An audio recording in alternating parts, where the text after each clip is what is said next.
میں ہمارے ملکوں میں جو ہمارے عجمی ملک ہیں، اس میں وہ کچھ ہو رہا ہے جو نہ میرے نبی نے کیا، نہ صحابہ نے کیا، نہ تابعین نے کیا۔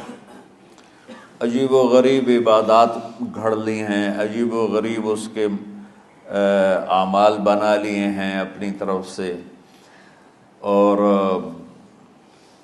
مسجدیں بھری ہوتی ہیں اور روشنیاں لگی ہوتی ہیں اور آتش بازی ہو رہی ہوتی ہے۔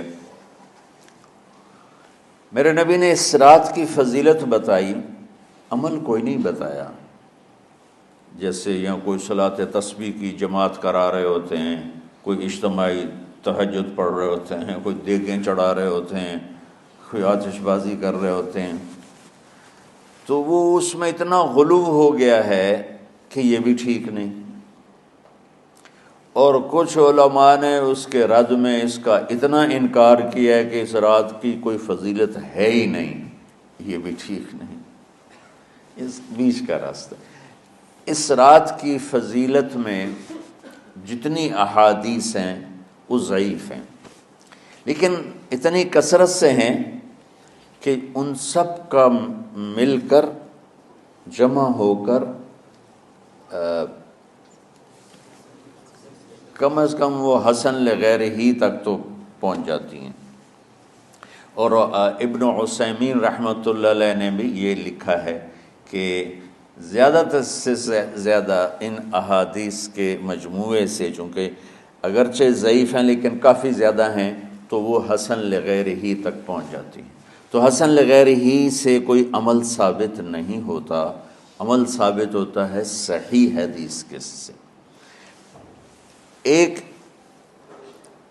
احادیث کی کثرت سے روایات، اور ایک امت کا عمل، کہ امت کا بہت بڑا طبقہ صدیوں سے اس رات کا اہتمام کر رہا ہے۔ لیکن کچھ عرصہ پہلے تک اہتمام تھا دن میں روزہ رکھنا، رات کو کوئی نوافل پڑھ لینا، کوئی دو چار زیادہ پڑھ لینا، لیکن اب یہ ڈھول تماشے جو اب شروع ہوا ہے، اس کا تو کوئی وجود ہی کوئی نہیں ہے۔ تو اس رات کو اللہ تعالیٰ نے مبارک بنایا، اور حدیث پاک میں آتا ہے کہ اللہ تعالیٰ اس رات میں ساری دنیا کے لوگوں کی بخشش فرماتا ہے، سوائے 5 آدمیوں کے۔ 5 کے سوا سب اہل ایمان کی بخشش ہو جاتی۔ مشرک، المشرک، پہلا مشرک، دوسرا مشاحن، مشاحن کیسے کہتے ہیں؟ دل میں بغض رکھنے والا، کینہ رکھنے والا۔ تیسرا مسبل ازارہ، اپنے پاجامے شلوار چادر کو ٹخنوں سے نیچے تک لے جانے والا، لیکن ایک شرط کے ساتھ کہ وہ تکبر کی وجہ سے ہو، سستی کی وجہ سے ہے، غفلت کی وجہ سے ہے۔ چونکہ جب آپ نے ایک مرتبہ اس کے بارے میں بات کی تو حضرت ابوبکر صدیق نے کہا، یا رسول اللہ، میری چادر، عرب چادر باندھتے تھے جیسے ہمارے پنجاب کا لباس چادر تھا، اب وہ کم ہو گئے۔ ہماری تو بزرگ عورتیں بھی اور مرد بھی سب چادر باندھتے تھے، شلوار کا تو کسی کو پتہ ہی نہیں ہوتا تھا ہمارے بچپن میں۔ یہ تو پھر آہستہ آہستہ جب تعلیم آئی تو شلوار دیہاتوں میں بھی اور شہروں میں عام ہو گئی۔ تو اگر وہ اس لیے لٹکا رہا ہے کہ طبیعت میں تکبر ہے، پھر اس وعید کا وہ حقدار ہے۔ اگر ویسے اس کی نیچے جا رہی ہے تو میرا مالک ایسا، وہ تو ہے ہی رحیم و کریم، ہے ہی رحیم و کریم، ہے ہی رحیم و کریم، صرف شلوار نیچے لٹکانے سے وہ اتنی شدید سزا دے، اگر اس کے پیچھے تکبر ہے، پھر ہے یہ۔ تکبر نہیں ہے تو انشاءاللہ وہ اس سے محفوظ ہوگا۔ تو اپنی چادر کو لٹکانے والا، لیکن بشرط تکبر۔ کتنے ہو گئے؟ عاق لوالدیہ، ماں باپ کا نافرمان، نافرمان ایسا کہ دکھ دینے والا. چھوٹی موٹی اونچ نیچ تو ہر بچے سے ہو جاتی ہے، نہیں، جن نے والدین کو ٹکڑے ٹکڑے کر دیا ہو اور ان کو دکھ دے دے دے دے کے ان کا سینہ چیر دیا ہو. چونکہ آپ کہتے ہیں پرزے پرزے کرنا کسی چیز کو، تو اپنے دکھ دے کر اپنی بدتمیزی کے ساتھ اس نے ماں باپ کا دل زخمی کر دیا ہو، ایک یہ نہیں معاف ہوتا. 5واں مدمن خمر، مسلسل شراب پینے والا، مستقل جو شراب کا عادی ہو. ان 5 کو مؤخر کر دیا جاتا ہے. معافی نہیں ہونے کا مطلب یہ نہیں کہ اللہ تعالیٰ کبھی معاف نہیں کرے گا.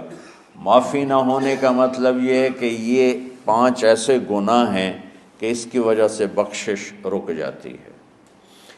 اگر وہ شرک سے نکل آئے، وہ کینہ سے نکل آئے، وہ تکبر سے نکل آئے، وہ والدین کی نافرمانی سے نکل آئے، شراب چھوڑ دے، تو ان کی بھی بخشش ہو جاتی.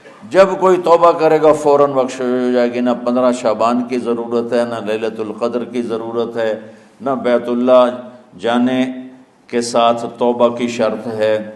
جہاں بھی وہ بیٹھ کے توبہ کرے گا، جس لمحے میں کرے گا، اسی وقت اس کی توبہ قبول ہوگی اور اللہ اس کے پچھلے سارے گناہوں کو معاف فرما دے گا.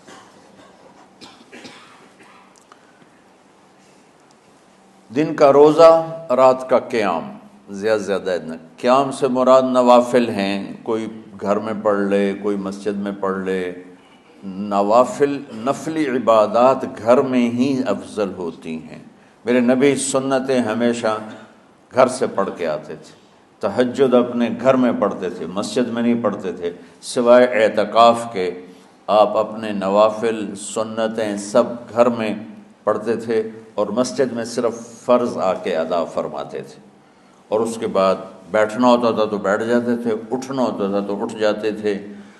تو اعتدال اللہ کو ہر چیز میں پسند ہے. دنیا جو مختصر ہے اس میں کیسے پسند نہیں ہوگا؟ آخرت جیسے معاملے میں بھی اللہ ہم سے کہہ رہا ہے اعتدال، امتن وسطا. ایسے عیسائیوں کی طرح ترک دنیا بھی نہ کرو، یہودیوں کی طرح دنیا کے پیچھے نہ پڑ جاؤ. رزق کے حلال بھی کماؤ، اپنے بچوں کو بھی دیکھو، اپنے فرائض کو بھی دیکھو جو دنیاوی ہیں، اور اللہ سے بھی اپنا معاملہ ٹھیک کرو اور درست کرو.